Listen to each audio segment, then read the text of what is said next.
We worked together with a major MSO in the country. They had a specific need because they want to make a proof of concept of a new architecture using fiber to the core approach in Omaha, Nebraska. So our engineering team worked with them, analyzing all the specs, the situation, and we created a new type of RFoG mini node, which basically give you several outputs, multiple ports outside the house, so that way you can use the current drop that the customers already have, but bringing the fiber closer to the home without changing anything. That way you can provide a better service without affecting the customer as much as if you're replacing everything inside the house too.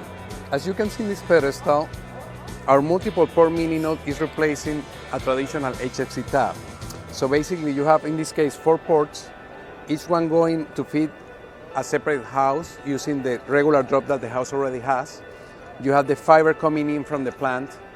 In this case, the powering is being made from the plant. So we have a special power adapter in the back that will take the regular 90 volts AC and will convert it to 15 volts DC, 500 milliamps to feed the unit as it requires. This unit also comes with a possibility to do a PON overlay.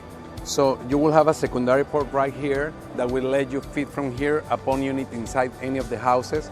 So that way you can combine RFoG with PON in the same fiber and provide better services as needed by the customers.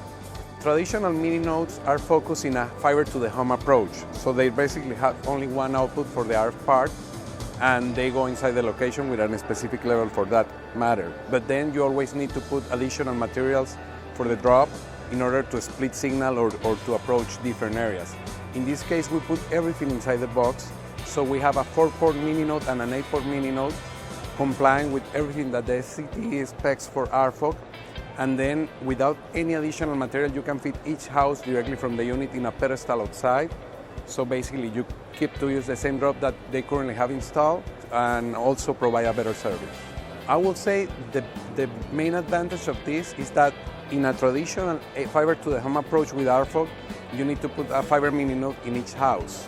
In this case, you're only using 1 unit per every 4 houses or 8 houses, depending on the case. Other big advantage is that you don't need to replace your current coaxial drop with fiber inside the house. So you're saving also costs in materials that maybe you installed a couple of years ago and are still in good conditions. You don't need to change that. So you're saving a lot of money in the deployment of the installation. For more information regarding this project and all the products we're bringing for RFoG, you can go to our website where you're going to find the specs, application cases, and all the information you need.